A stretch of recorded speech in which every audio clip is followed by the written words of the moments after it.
Hi.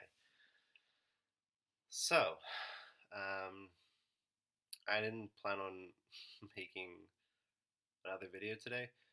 Um, so every time I make these videos, I end up watching them, again to make sure I want to upload it and kind of deal with it. So today I was trying to kind of be gentle to myself and not push too hard. However, last night my mom texted me after seeing some of these videos and said that some of the memories are accurate. So apparently, my father did get into an accident with a man. Um, he did hit somebody, and there was like skin and blood in the windshield. Um, the man didn't die. My dad didn't do time, so like he went to the hospital. He was a drunk man who I guess stuck his head out between cars as my dad was driving. She said that she thinks that I was home with her. However, I kind of, because I thought that that was all a dream or just some weird like not a real memory. I think that I might have been there, so I think I might have seen that. And so that it's weird because only when you operate for so long thinking that certain things just like can't be true or are not true or anything like that, and then you find out that there is truth to it, that's a little bit frightening in the sense that I am nervous that other memories that I have that I thought were not true, or anything that I might have thought was a dream at one point, or something, or even if there's just blocks based on experience that I might have experienced as a kid, that's a little bit concerning. Um, yeah, it's just weird. And it's weird to think, um, yeah, it's just a lot to process. I had like really thought about this last night, and I was really in a rabbit hole, just like going through memories and wanting to say so much, and then I thought about making this video, but I don't know how much to even to talk about. I mean, I think I just need room or time to digest the fact that that was real. Um, there's also another the knife to the heart story apparently was true, but in that my mom said that she remembers that I said I had the devil in me and was threatening to kill myself, and then I was sweating profusely, and it really scared her. And she said I was going to church around that time, and but she said I was 5, so in my mind that doesn't link up. Um, but I mean, obviously she would have been older, so I think she would have realized that that's she would memorize that better. Maybe I wasn't doing it because of them fighting, or maybe I was doing it because of them fighting, but didn't voice that because I was too young.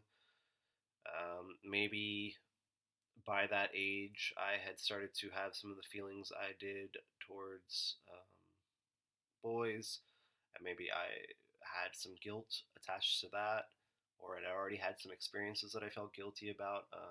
I'm not quite sure what to make of that one. Um, yeah, I mean, it's just really weird to process all of this constantly. I honestly thought this was going to be a lot easier. Um, it's also not as overwhelming as it seems at times. When I'm talking about it on camera, it feels a little bit more overwhelming, again, because of the vulnerability aspect. But as far as day to day life goes, I feel okay. It sucks, kind of. I feel a little low on energy these days because I think it's just trudging through it all. But overall, I'm fine, and I do promise that like after we get through like these shitty parts of my childhood, things do get better, and I do start to find my own stride, and even with darker linings, I think that I turn out pretty cool and nice and good. Um, the thing that bothers me, I think, is mostly that my childhood is so tainted with so many bad memories. So there are good parts of my childhood that I can remember, but none of them are completely free of being tainted by something. And I think that sucks. I don't know what would have made that better. I mean, maybe again we were lower class, so maybe if we were doing better things. But I mean, that's just true of so many people. So um, I'm not sure.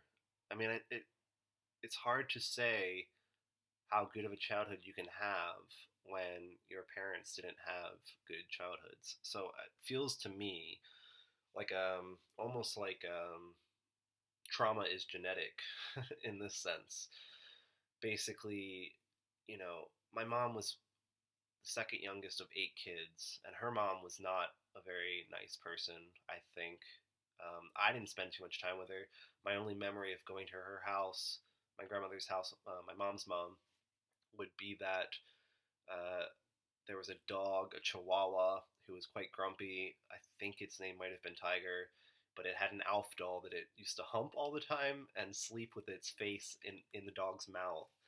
And I remember the stuffed toy being on the floor, kind of like halfway under the couch. There was like a curtain that went along the bottom of the couch, and I remember kind of pulling at the toy, and the dog like bit me from underneath. So she wasn't a very nice woman, I think, and I think at least if she had any inkling to be a mother, I think it was gone by the time my mom came to be. My father, I don't know much about his growing up. My mom has briefly said that I should try to talk to him about it at some point, that he was left alone for long periods of time with his brother. Um, and they were left to kind of fend for themselves. I don't know what that means as far as food or things like that.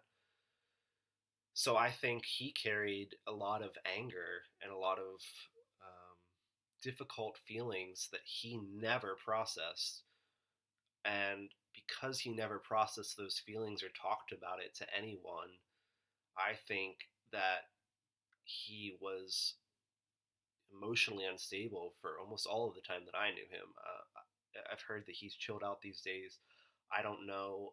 Our relationship is no more than kind of texting these days, and it's very like not. There's not much of a relationship, so I can't vouch for that. But I mean, if you can think of someone being abandoned for days at times, not knowing if their parents are going to come home to feed them or something like that, I think that puts you in survival mode. And I think that makes I'm not justifying his short fuse. I'm not justifying the abuse. I'm not justifying anything. I just don't think that this broken human knew how to be a father. Um, that being said, you know, that's actually not fair. I think my dad did a hell of a job raising me alone. I do give him credit for that. I do think that raising a kid at that age, at like 27, entirely on your own, trying to provide when you don't know how to provide for yourself, um, and the fact that I turned out, pretty damn good. The things that happened in my life that are kind of dark, not surrounding his temper, were due to lack of supervision. So,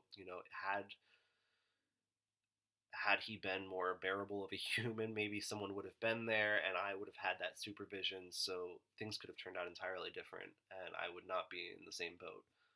I can't fault him for that. He had to sleep to work and he worked to provide.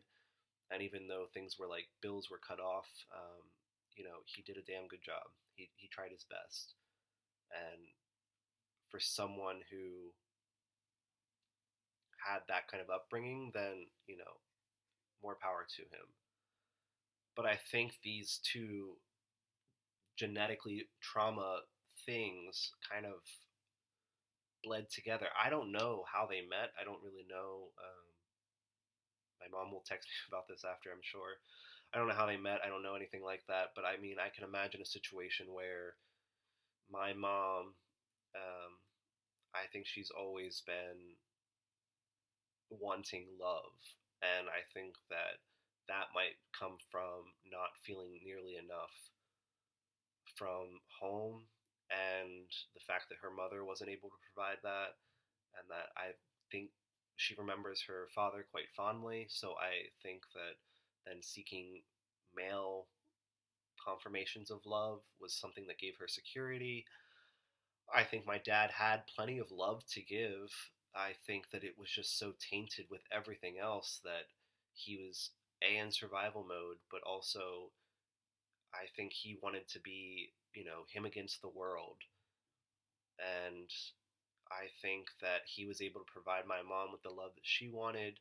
And I think she liked being kind of with someone who was so dedicated to her, because my dad was trying so hard to be something that he wasn't. Um, I'm making a lot of assumptions here because I don't really know much of their relationship, um, apart from the violence and then them being separated.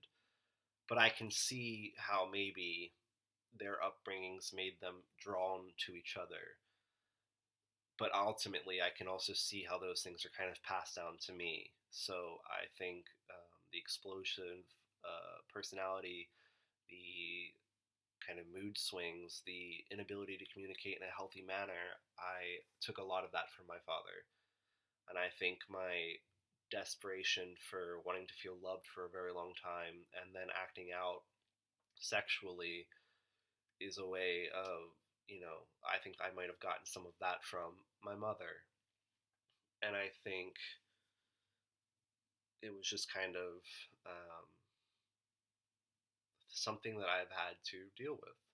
And I think that I'm processing it now on levels that I didn't even think were possible. So, in that sense, there is relief in the sense that I think when you really analyze and break down these things, you can actually see the cycle and the patterns. And I feel like hopefully, at least between the two of them and the patterns that they carried, I think the stop is with me.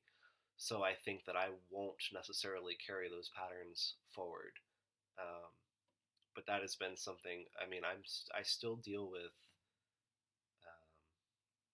inability to communicate in a healthy manner often. I'm definitely nowhere near where I was before. I definitely am stopped cutting bridges or burning bridges with people just because I don't want to accept responsibility for my actions. Um, I've done a lot of positive groundwork already, and I think that this is kind of capping that off to make it even more. Um, I'm gonna make another video after this, kind of talking more about family, because I think that there are a lot of key. When I think back at some of my family members and memories with them, there's just a lot of different elements going on, that I just think, yeah, would be really interesting to analyze. This was a weird and kind of heavy video. Um, I don't plan on making that a habit, um, but I also don't know. Like I said, this is very organic. This is not very scripted. Everything is kind of a revelation on camera. So these thoughts I had last night were much more eloquent than what is coming out currently. However, kind of feeds into it, and then I think I hash out ideas more on camera, um, when being faced with myself. So, anyways, yeah, I if you're watching this, um, and it's heavy, I'm really sorry, or a trigger. Maybe you don't have to feel like you're invested in this with me. Yeah, yeah. Anyway,